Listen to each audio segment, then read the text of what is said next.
ఒరే మనోజ్, ఆగరా మనోజ్. ముళ్ళు గుచ్చుకుంటారా? కింద పడిపోతారా? అక్కడ పాలుంటారా? ఒరే రామన్ చౌదరి వస్తున్నాడా? ముళ్ళకి భయపడలేదు, పాముకి భయపడలేదు. రామన్న చౌదరి పేరు వినగానే రాతి బొమ్మలా ఆగిపోయాడు. అవును, రామన్న చౌదరి చిన్నవాళ్లకి చిరుత పులి, పెద్దవాళ్లకు పెద్ద పులి. ఎవరితను? రాయలసీమ రామన్న చౌదరి తాతలు వారి కాలంలోనే సీమను వదిలి ఈ ప్రాంతంలోనే స్థిరపడ్డారు. వేలాది ఎకరాలు సంపాదించి జమీందారులుగా ఖ్యాతి పొందారు. అందుకే రామన్న చౌదరిని అందరూ రాయలసీమ రామన్న చౌదరి అంటారు. గుమ్మం దాటవలసి వస్తే నల్ల చొక్కా వేసుకునే బయలుదేరుతాడు. వీధి గుమ్మాన్ని వదిలిపెట్టి పెరటి గుమ్మం వైపు నుంచే వెళతాడు. ఎందుకో, ఈమె సీతారత్నం. రామన్న చౌదరి అడుగులో అడుగు వేసి అతను మడుగులో దిగమంటే దిగే భార్య. తండ్రి కంటి చూపుతోనే సమస్తం అర్థం చేసుకునే పెద్ద కొడుకు మురళి. ఇతను ఇంజనీరింగ్ చదువుతున్న రెండో కొడుకు రఘు. తన భుజం మీదున్న జందెం కంటే ప్రేమగా, స్నేహితంగా చౌదరిని ప్రేమించే ఒకే ఒక వ్యక్తి ఈ వెంకట శాస్త్రి. ఇంతమంది తనను ప్రేమించినా రామన్న చౌదరి మాత్రం భూమిని ప్రేమిస్తాడు. తన కండతో, తన అండతో, తన మొండితనంతో కావాలనుకున్న దాన్ని ఆక్రమిస్తాడు. కాదన్న వాళ్లను కాల రాస్తాడు. ఈ భూమి మొత్తం నాది అని ఒక మ్యాప్ వేయించుకున్నాడు. ఈ కనిపించే మ్యాప్లో 90% అతను ఇప్పటికే ఆక్రమించుకున్నాడు. ఈమె పేరు నాగసులోచన. ఈ ముసలమ్మ నాగసులోచనకు బామ్మ. వీళ్ళ 5 ఎకరాలను మాత్రం ఆక్రమించుకోకుండా వదిలిపెట్టాడు రామన్న చౌదరి. అంతేకాదు, నాగసులోచనకు అప్పుడప్పుడు డబ్బు సాయం కూడా చేస్తుంటాడు. ఇక మిగిలింది ఇదిగో ఈ సుబ్బారాయుడి 10 ఎకరాల పొలం. గుండె బలం తనకుందంటాడు. ఇతను పహిల్వాన్ పాపారావు తన 15 ఎకరాల పొలం రామన్న చౌదరికి ఇవ్వనని అడ్డం తిరిగాడు. ఈ సాంబశివరావు తనకున్న 30 ఎకరాల పొలం ఇవ్వనన్నాడు. ఏ పనైనా తెలివితో చెయ్యాలంటాడు ఇతను.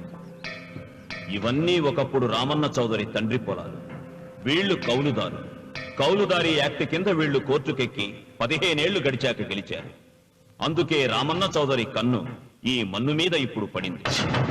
తన కుడి భుజం అన్వర్ని పొలం స్వాధీనం చెయ్యమని సుబ్బారాయుడి దగ్గరికి పంపాడు.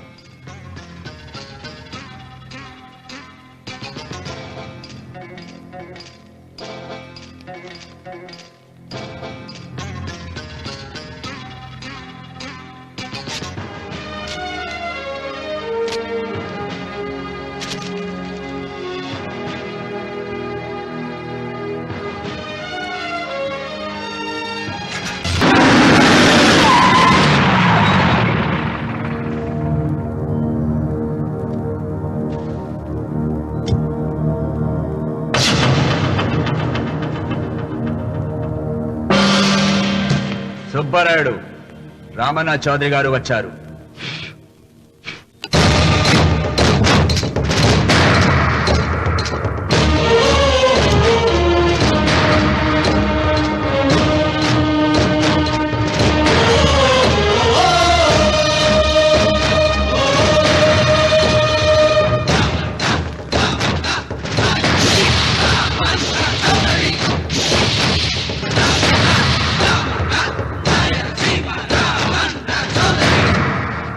నిన్న కబరు తెచ్చాను కదా, ఇవాళ కవరు దస్తావేజు తెచ్చాను. వచ్చి సంతకం పెట్టు.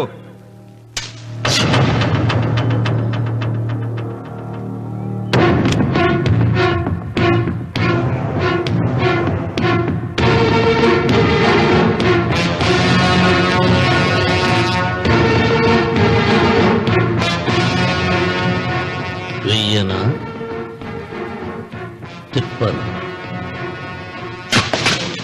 సుబ్బారాయుడు, కొండ చిల్వ నోటులు కంఠం పడుతున్నావు, చేస్తావు. ఆకు తిప్పక ముందే సంతకం పెట్టాయి. అయినా ఆకు తిప్పతే ఏమవుతుంది నీకు తెలుసు కదా. అంత చావదొచ్చినోండి ఏం కాదులే. నా వెనక మాల బలగా ఉంది. ఏం చేసుకుంటాడో చేసుకోమను.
నీకు దండం పెడతానయ్యా.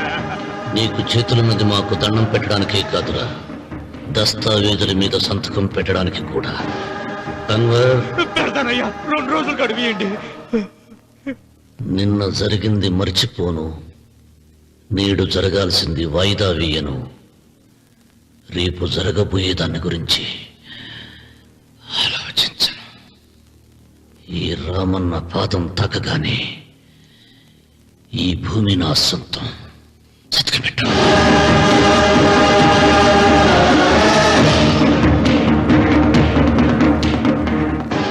ఏయ్, బలవంతుడు ఎదురు వచ్చినప్పుడు తల వంచిన వాడు బాగుపడతాడు, ఎదిరించిన వాడు బాగులో పడతాడు. రామన్న చౌదరి.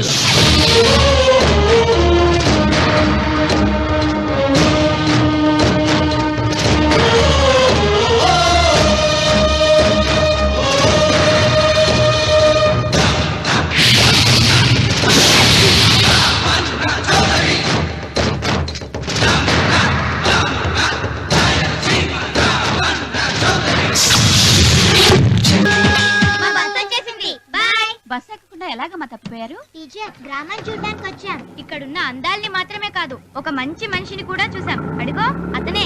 అంకుల్ బాయ్, మీరు మా శ్రీనిత్యానికి తప్పకుండా రావాలి. వచ్చేసా. ఏంటమ్మా రాఖీ రెడీయా? నీదే ఆలస్యం. తోడపట్టకపోయినా ప్రతి సంవత్సరం మర్చిపోకుండా కడుతున్నావమ్మా. దీర్ఘ సుమంగళి భవ. మంచి మట్టి గాజులు వేయించుకోమ్మా. ఈ పేదవాడికి ఇంతకన్నా ఇచ్చుకోలేడు. మట్టి గాజులు ముత్తేదికి శుభం అన్నయ్య. అవును, ఈ రోజు పూజ బాగా భారీగా చేసావమ్మా. ఎందుకలా అడుగుతున్నావు? నిన్న మీ ఆయన ఇంత పాపం చేశాడు. ఆయన వస్తున్నారు. ఎరా వెంకన్న, ఇందాకటి నుంచి ఆకాశవాణి వార్తలు వినిపిస్తున్నాయి. నన్ను చూడగానే టక్కున కరెంటు పోయిందేమిటి? నువ్వు మమ్మల్ని మాట్లాడిస్తే కదా. తప్పుకోమ్మా. అంతేనా? పొద్దున్నే తప్పాలా మోసిన సంగతి నాకు తెలిసిపోయిందని భయం. నేను తప్పాలా మోసానా? ఏం చేయలేమ్మా. వీడి గురించి నేను ఏమైనా చెప్పానా? ఇంతకు ముందే కదా అన్నయ్య ఆయన ఇంత పాపం చేశారన్నా. అయ్యో, దేవుని ముందైనా నువ్వు అబద్ధం చెప్పగలవేమో గానీ మీ ఆయన ముందు నువ్వు అబద్ధం చెప్పలేవు. వెంకన్న, సీత చేత రాఖీ ఎందుకు కట్టించుకున్నావు? నా చెల్లెలి కాపురం బాగుండాలని. మరి నువ్వు అన్న జీవితం చల్లగా ఉండాలని కోరుకున్నావా? కోరుకున్నానండి. ఏం కోరుకున్నావు? వాడు గులాబీ తోట ఎండిపోయిందని తెలుసా? ఇదిగో సీత, రాఖీ కట్టించుకున్న చేత్తోనే ఈ డబ్బులు వాడికి. రావుడు, గులాబీ తోట ఎండిపోయిందని నాకెలా తెలుసు అనేగా. నా కన్ను నాకు కావలసిన పొలాన్నే కాదురా, నా ఆత్మీయుల కష్టాలు కూడా చూస్తుంది. టిఫిన్ తిన. మురళి, రఘు ఎక్కడ? ఒరే రఘు, ఒరే ఇంతసేపు ఎక్కడికి వెళ్ళవరా?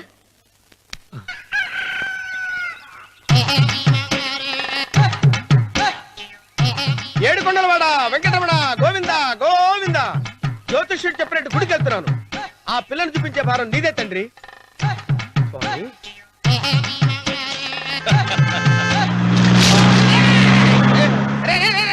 దరిద్రుడా, కడుపు అనంద గడి తిన్నావురా.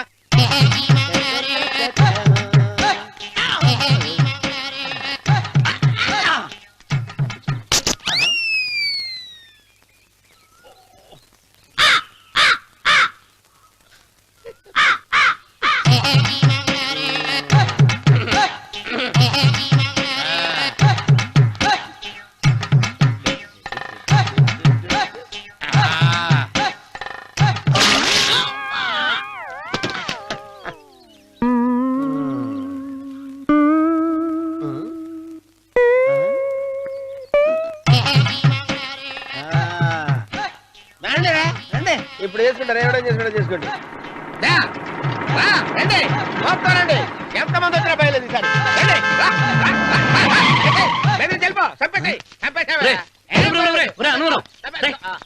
ఏమైందిరా నీకు? ఏం చెప్పమంటావు బాబు? పైనుంచి కిందకు ముద్రపోతున్నా పెళ్లి కాలేదు. పక్క ఊళ్ళో పేరెంటాల తల్లి ఆలయం ఉందంట. అక్కడికి పెళ్లి కాని వాళ్ళే వెళ్ళాలంట. అక్కడికి వెళ్తే లట్టక్కడ పెళ్లి అయిపోద్దంట. అయితే మాత్రం గుడికి ఏ అవతారంతో వెళ్తావా? ఏం చెప్పమంటారు బాబు, అదంతా పెద్ద కథలే. ఉన్న బట్టలు మొత్తం పాడైపోయినాయి. మిగిలింది ఒకటే జత, అది సంచిలో పెట్టుకున్నా. అక్కడికి వెళ్ళి అయితే నేను వస్తాను. మీరెందుకులే బాబు, మీకు 10 ఎకరాల పొలం ఉంది. అంటే 1 కోటి మంది అమ్మాయిలు దొరుకుతారు. నిజమే, చెట్టంత మనిషిని చెరువుకి పంపుతున్నారు తప్ప శోభనం గదులకు పంపాలని పెద్దానికి తెలియటం లేదు. ఒరే అన్నవరం, నేను పేరంటాల తల్లి గుడికి వస్తాను, తీసుకెళ్తావా? ఇంకా ఆలస్యం బాబు, పదండి.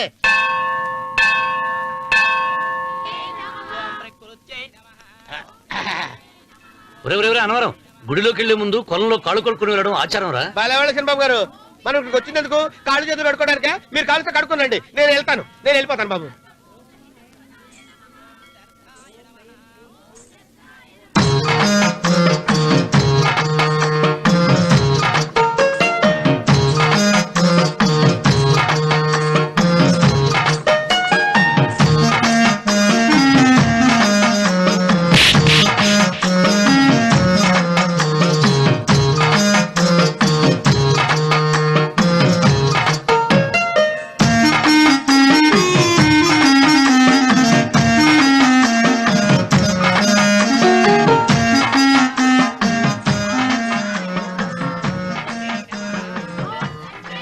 అమ్మా తల్లి, ఏంటమ్మా ఈ అన్యాయం? నాకు ఇంతవరకు పెళ్లి కాకపోవడం ఏంటమ్మా? నేనేమన్నా బేదోండా, బిక్కోండా, అడుగుతుంటున్నానా?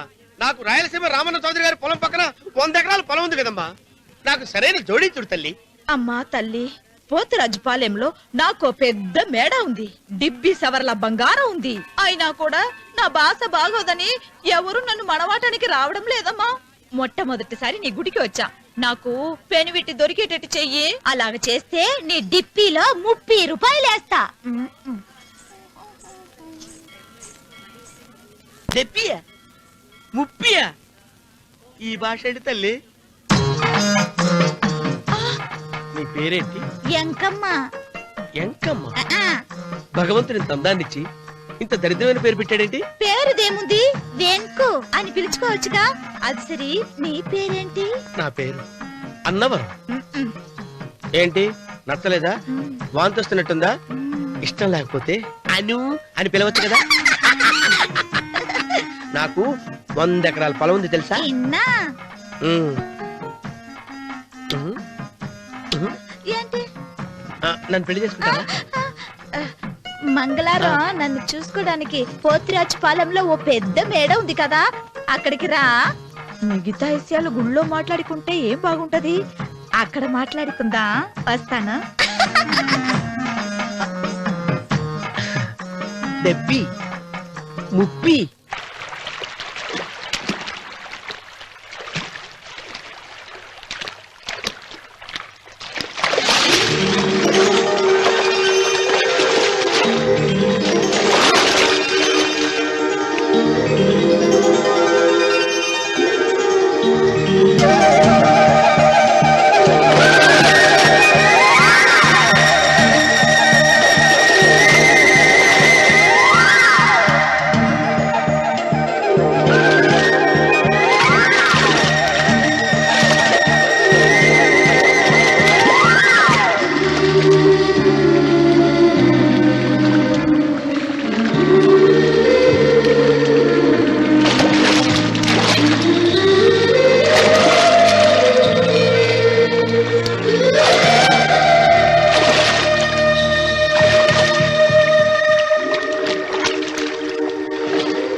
కంగారు పడక సుబ్బారాయుడు, మేమిద్దరం ఊళ్ళో లేని టైం చూసి దెబ్బతీశాడు ఆ రామన్న చౌదరి. నీ కళ్ళను చూసే కదయ్యా ధైర్యంగా ఆయన ఎదిరించాను. పెళ్ళం బిడ్డలు చంపేస్తాడేమో భయపడి సంతకం పెట్టి ఏళ్ళని తిప్పుకొట్టడం కాదు, నీ బేతాపం ఏదో ఆ రామన్న చౌదరి మీద చూపించాల్సింది. మిమ్మల్ని నమ్ముకునే కంటే ఇదిగో ఈ పోలీసు ఆయన నమ్ముకోవడం మంచిది. అమ్మో, రామన్న చౌదరిని అరెస్ట్ చేసే దమ్ము నాకు లేదు. కావాలంటే కాకి బట్టలు తీసేసి కాలంలో బట్టలు ఉతుకు బతుకుతా, ఆయన జోలికి మాత్రం వెళ్ళను. సర్లే సుబ్బారాయుడు, రేపు పంచాయతీలో ఈ రకంగానే జరిగిందని చెప్పు, నీ పొలం నీకు ఇప్పిస్తాయేం? పంచాయతీ పెద్దల్లో నేను ఉంటాడా కదా. అగ్గిలో ఓ పుల్ల ఎక్కువేసా మరి నా పెళ్ళాం పిల్లల సంగతం నువ్వే తొక్కులాడాకు సుబ్బారాయుడు యాడ్నో చోట నేనే దాచిపెడతాలే. అది సరే, రామన్న చౌదరిని పోలీస్ స్టేషన్ కి పిలిస్తేనే పొండహ అంటాడు, పంచాయతీకి పిలిస్తే వచ్చి పీకలకు వస్తాడేమో. సీత పిల్లలేది? మురళి పొలానికి వెళ్ళాడు, రఘు కాలేజీకి వెళ్ళాడండి. ఆ రాస్కెల్ ఎక్కడ? ఆ, అదే వెంకన్న. ఇంకా రాలేదండి. కూర్చో. పర్వాలేదండి. కాసేపు నీతో మనసిప్పి మాట్లాడాలండి. కూర్చో సీత.